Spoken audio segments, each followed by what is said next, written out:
On 31st December 2019, China alerted the World Health Organization about several cases of pneumonia-like illness from the city of Wuhan. On 4th January 2020, the WHO tweeted about the report explaining that the investigations are underway by the Incident Management Support Team across 3 levels, that is headquarters, regional headquarters and country. The following day, WHO published the first disease outbreak news, stating that till 3rd January 2020, China reported a total of 44 patients with pneumonia of unknown cause. By early January, Chinese authorities had confirmed that the mysterious illness is not a recurrence of SARS and shared the genetic sequence of the novel coronavirus with the WHO. On January 13th, the first case of infection was reported outside China in Thailand. On January 14th, WHO said in a tweet that preliminary investigations conducted by the Chinese authorities have found no clear evidence of human-to-human transmission of the novel coronavirus that was identified in Wuhan. By January 20th, there were 3 reported deaths in China due to the novel coronavirus, and the Chinese expert on infectious diseases confirmed human-to-human transmission.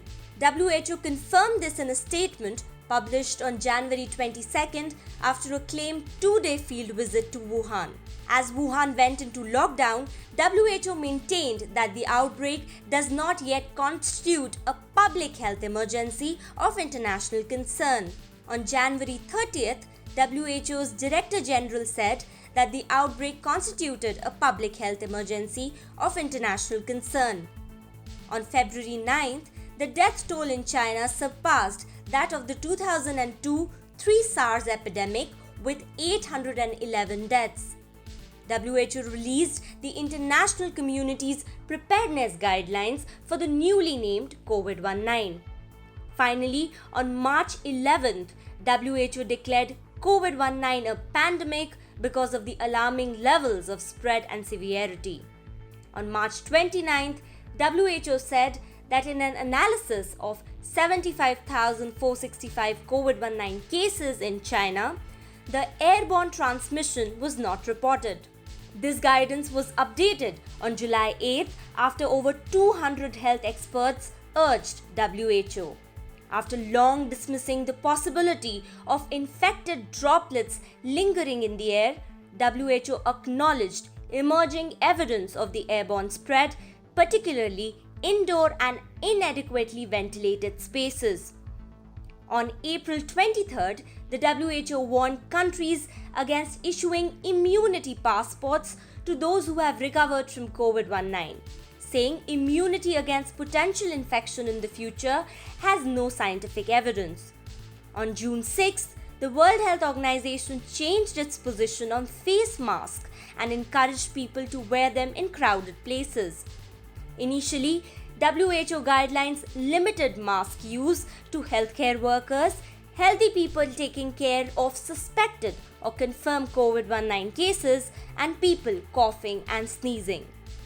On June 8th, WHO held a press conference suggesting that asymptomatic transmission is very rare. On June 9th, Maria Van Kerkhove, WHO's technical lead, retracted the statement, saying that the degree of transmission is still unclear. Earlier, WHO had also said that animals such as dogs or cats could be infected with the virus.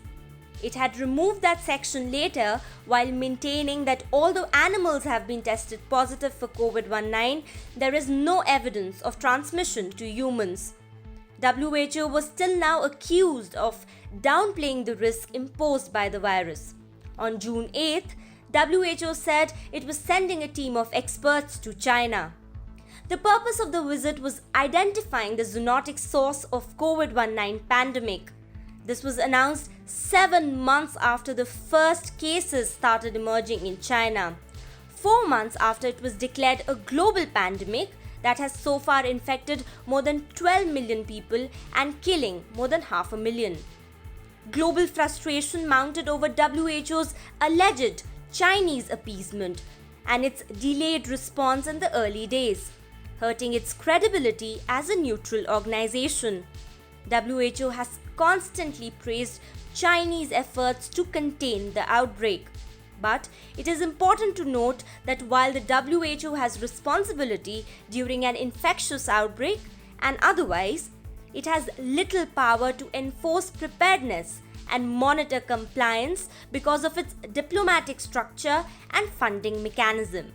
Some experts also blame countries for ignoring WHO advice, defending its soft stance with China for exchange of information. Meanwhile, demand for an independent review of the specialized body of the United Nations has been garnering more international support.